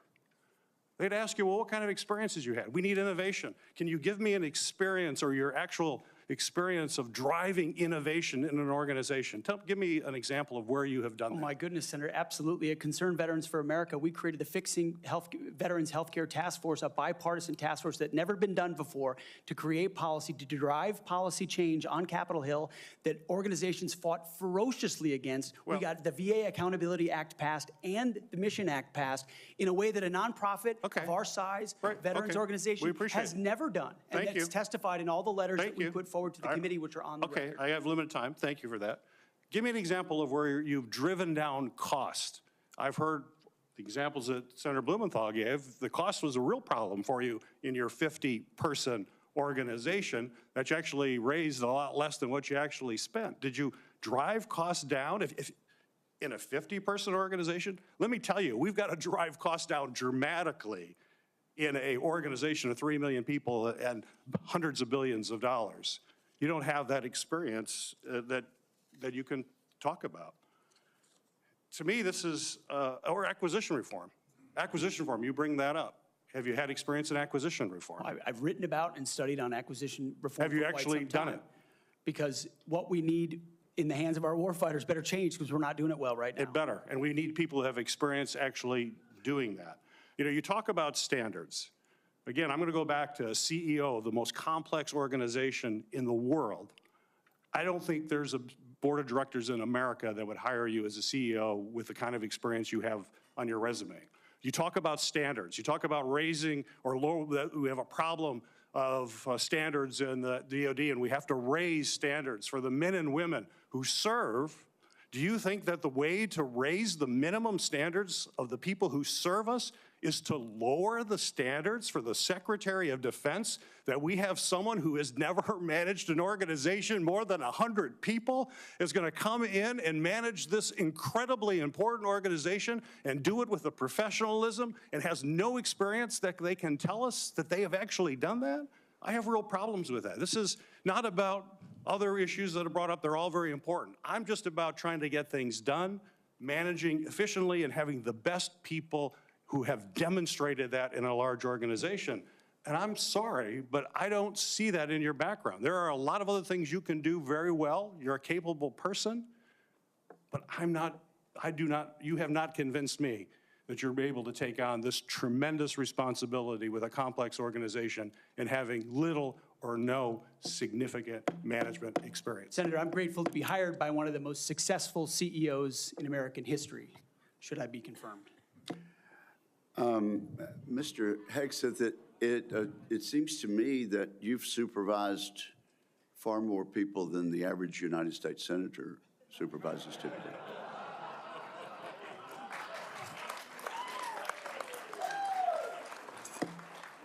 And except for former governors, Mr. Chairman. Senator Mullen, I understand you are yielding back your time and do not wish to ask questions. I was misinformed. Senator Mullen, okay. that's right. Caught me totally off guard there. I'd like to submit for the record signatures by 32 members of the House of Representatives who are veterans.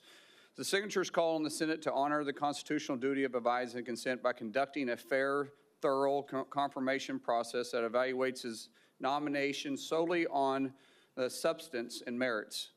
His distinguished military service, academic credentials, and a bold vision for revitalizing the national defense. I ask unanimous consent to enter into the record. Without objection.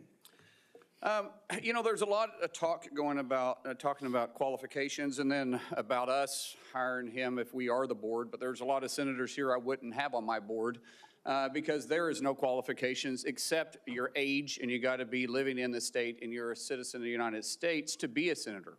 Other than the fact we got to convince a lot of people to vote for us. And then when we start talking about qualifications, for if you're qualified for it, could the chairman tell me what the qualifications are for the Secretary of Defense? Mr. Chairman, could you tell me what the qualifications are for the Secretary of Defense? I'd be happy for I'll read for it. you to do that. Yeah. Let me read it for you because I Googled I it. was getting some advice from my second in command. Yeah, but I'm just making a point because there's a lot about qualifications, and I think it's so hypocritical of senators, especially on the other side of the aisle, be talking about his qualifications, not being able to lead the secretary or be the Secretary of Defense, and yet your qualifications aren't any better. You guys aren't any more qualified to be the senator than I'm qualified to be the senator, except we're lucky enough to be here. But let me read you what the qualifications of the Secretary of Defense is, because I Googled it, and went through a lot of different sites, and really it's hard to see. But in general, the U.S. Secretary of Defense position is filled by a civilian. That's it. If you have served in the U.S. Army Forces and have been in the service for, you have to be retired for at least 7 years, and Congress can weigh that. And then there's questions that the senator from Massachusetts brought up about serving on a board inside the military industry, and yet your own secretary that you all voted for, Secretary of Austin, we had to vote on a waiver because he stepped off the board of Raytheon. But I guess that's okay because that's a Democrat Secretary of Defense. But you so quickly forget about that. And then Senator Kaine, or I guess I better use the senator from Virginia, starts bringing up the fact that what if you showed up drunk to your job? How many senators have showed up drunk to vote at night? Have any of you guys asked them to step down and resign from their job? And don't tell me you haven't seen it because I know you have. And then how many senators do you know have got a divorce before cheating on their wives? Did you ask them to step down? No. But it's for show. You guys make sure you make a big show and point out the hypocrisy because a man's made a mistake. And you want to sit there and say that he's not qualified? Give me a joke. I mean, it is so ridiculous that you guys hold yourself as this higher standard and you forget you got a big plank in your eye. We've all made mistakes. I've made mistakes. And Jennifer, thank you for loving him through that mistake. Because the only reason why I'm here and not in prison is because my wife loved me too. I have changed, but I'm not perfect. But I found somebody that thought I was perfect. And for whatever reason, you love Pete, and I don't know why. But just like our Lord and Savior forgave me, my wife's had to forgive me more than once too, and I'm sure you've had to forgive him too. And so thank you. So before I go down this rabbit hole again, tell me something about your wife that you love. She's the smartest, most capable, loving, humble, honest person I've ever met. In addition to being incredibly beautiful. Don't forget about your kids. I'm supposed to talk about my kids? No, well, she's also the mother. Oh, an amazing mother. Yes. Of our blended family of 7 kids. Brother, I'm pulling you along. I'm trying to help you here. You know, do you believe that you're going to be running the Secretary or the Department of Defense by yourself? Senator, absolutely not. Just as President Trump is assembling his cabinet, I look forward and already am in the process of building one of the best possible teams you can imagine with decades and decades of experience outside of the Pentagon, driving innovation and excellence, and also inside the building, knowing how to make it happen. Yes, sir. So, in your organizations that you did have the privilege of running, did you have a board that you... In both organizations, we had a board, yes. Okay, and what did you do with that board? What kind of decisions did you make with them? those boards provided oversight and insight into decision-making. They all have special, unique sets that maybe filled gaps that you're not the expertise in? Yes, sir. So do you believe you're capable of surrounding yourself with capable individuals that you're going to be able to run those same ideas by and surround yourself with people that are smarter and better equipped in maybe areas that you don't necessarily carry those expertise with? Senator, the only reason I've had success in life, to include my wonderful wife, is because of people more capable around me and having the self-confidence to empower them and say, hey, run with the ball, run with the football, take it down the field. We'll do this together. I don't care who gets the credit. And in this case, that's how the Pentagon will be run. Let's end with this, Mr. Chairman, about the qualifications.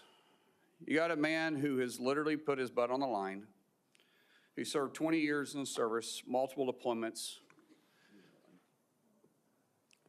has heard the bullets crack over the top of his head, has been willing to go into combat, been willing to see friends die for this country. And he's willing to still put himself through this. His wife is willing to still stand beside him, knowing he wasn't perfect, knowing that all this was going to be brought up, and he's still willing to serve the country. What other qualifications does he need? That I yield back. Thank you, Senator Mullen. Senator Duckworth. And again, we really are going to strictly enforce the rule about no demonstrations or noise. The distinguished ranking member. Just a point of personal privilege to make a correction. The reason that General Austin required a waiver was not because of his participation in a corporate enterprise.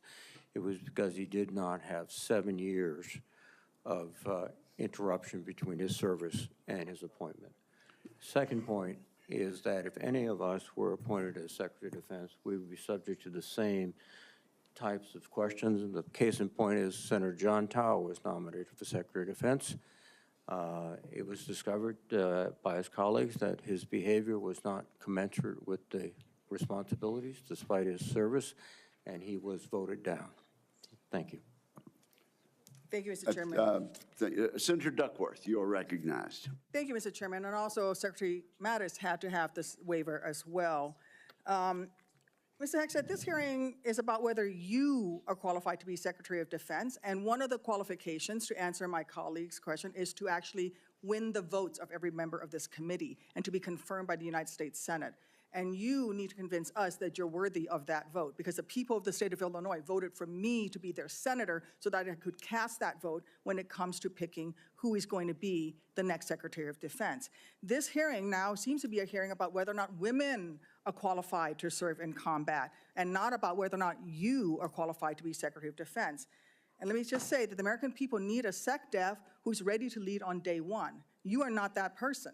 Our adversaries watch closely during times of transition, and any sense that the Department of Defense that keeps us safe is being steered by someone who's wholly unprepared for the job puts America at risk, and I am not willing to do that.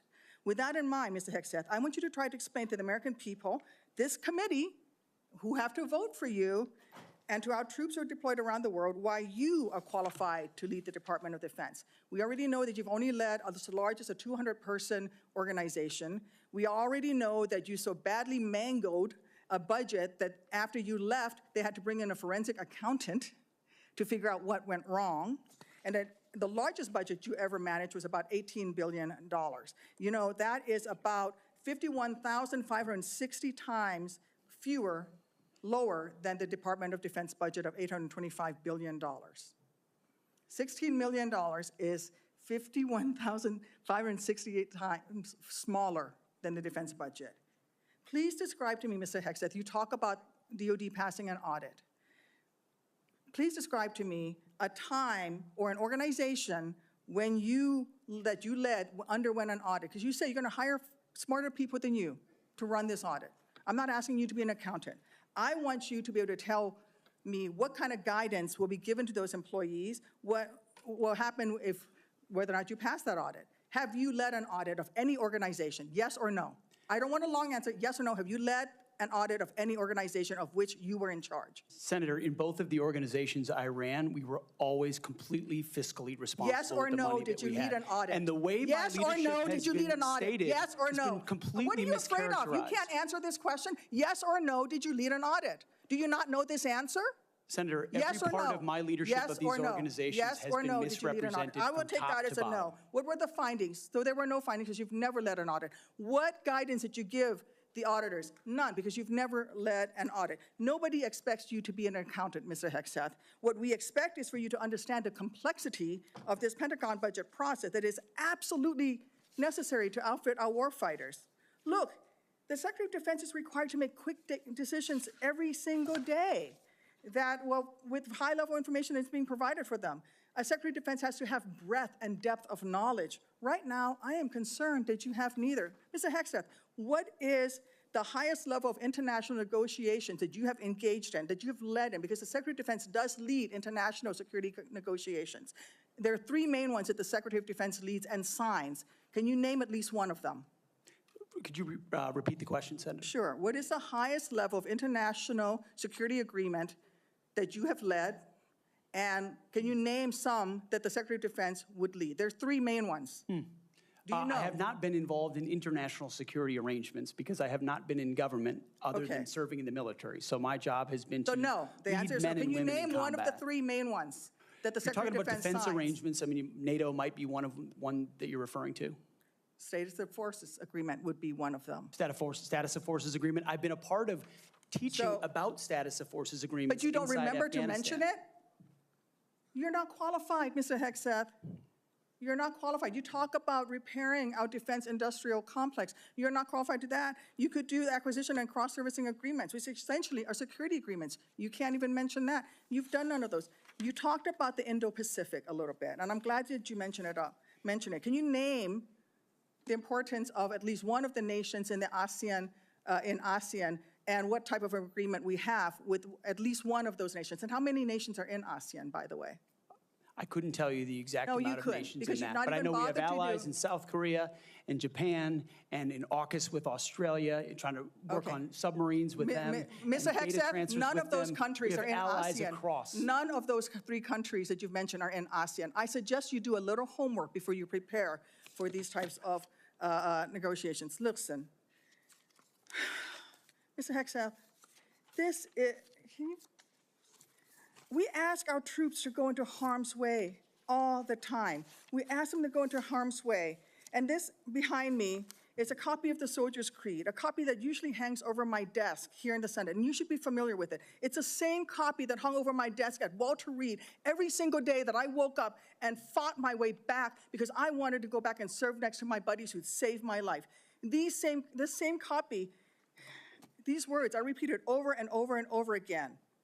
And let me read out two things to you, two sentences.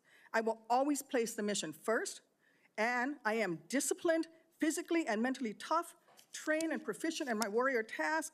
Mr. Hegseth, our troops follow these words every single day, and they man up and they pack their rucksacks and they go to war. And they deserve a leader who can lead them, not a leader who wants to lower the standards for himself or raising the standards for other people. And by the way, our troops already meet the standards. We ask troops to man that ship, fight that fire, fly that helicopter until their very last breath. And they do that every single day. They cannot be led by someone who's not competent to do the job.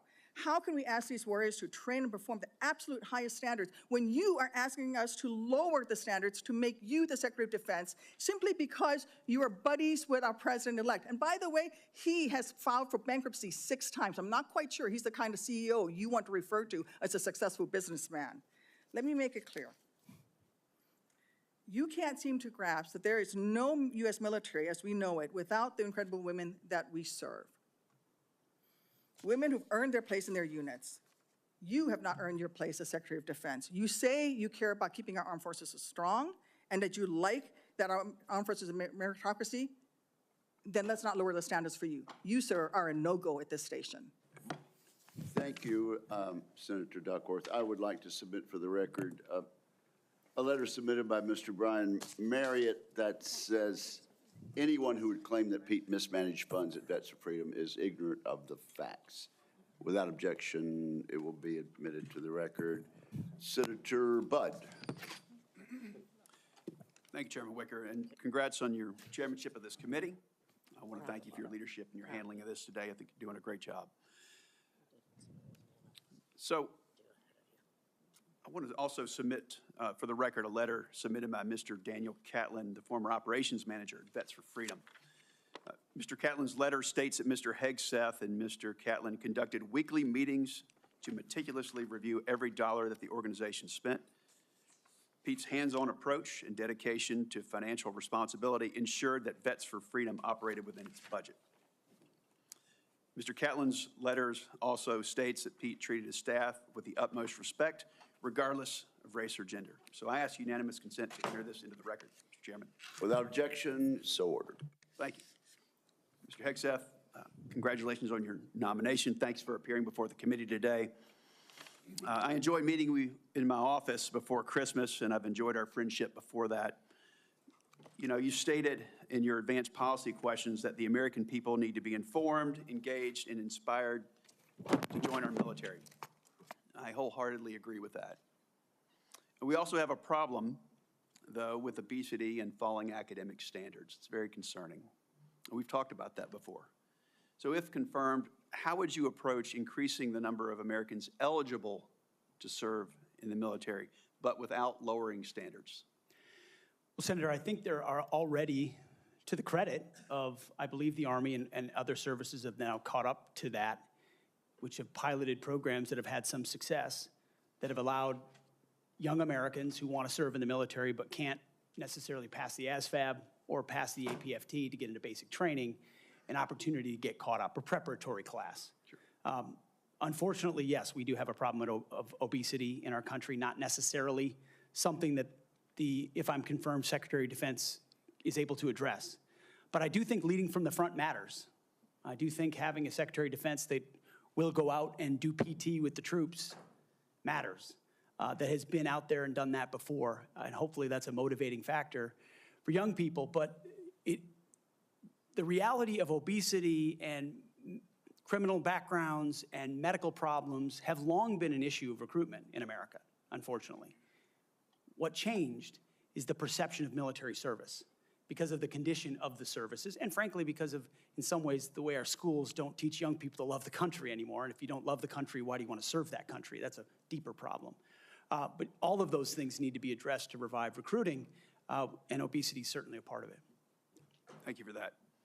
So I've had multiple conversations with young folks back in North Carolina, young men, young women, and we get to meet a lot of them. But, you know, I hear from some of these folks who I encourage to join the military.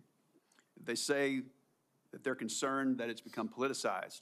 And if confirmed, would you commit to working with my office to address the military recruiting crisis and ensuring the military is focused on warfighting? Senator, absolutely. Number one, from day one, with a mandate from the Commander-in-Chief,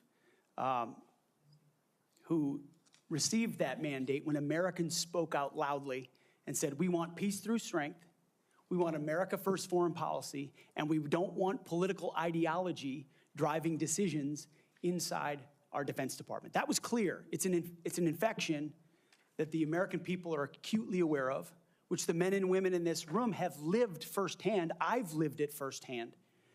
And that's why it will be a priority. And I truly believe, and I'm humbled by this, the response we've already seen from young men and women who've decided to join the military when they had said, I wasn't going to. But seeing a Commander-in-Chief, Donald Trump, reassured them. Seeing the possibility, if confirmed, of a Secretary of Defense that would have their back reassured them.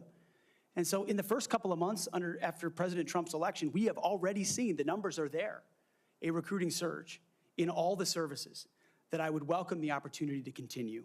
And it's humbling to think that families across this country would have confidence in us to deliver for their young men and women. There's no more important task. Thank you for that. So shifting gears a bit, I want to hear some of your thoughts on the growing fighter aircraft capacity gap with China and what this means for a potential fight in the Indo-Pacific. So if confirmed, what policy recommendations will you make to the President on procurement and maintenance of 4th and 5th generation fighters while we continue to research and develop 6th generation and collaborative combat aircraft? Senator, that's a very important conversation, one that I've been looking at a great deal. A lot of it, just to be clear, involves classifications and understanding precisely cost and capabilities, including capabilities of enemy systems, both not just 4th and 5th, but potential 6th generation, which we've already seen a prototype released from the Chinese. That's a dangerous development, considering at least the publicly understood condition of NGAD, which I look forward to the opportunity to looking underneath the hood on that. But ensuring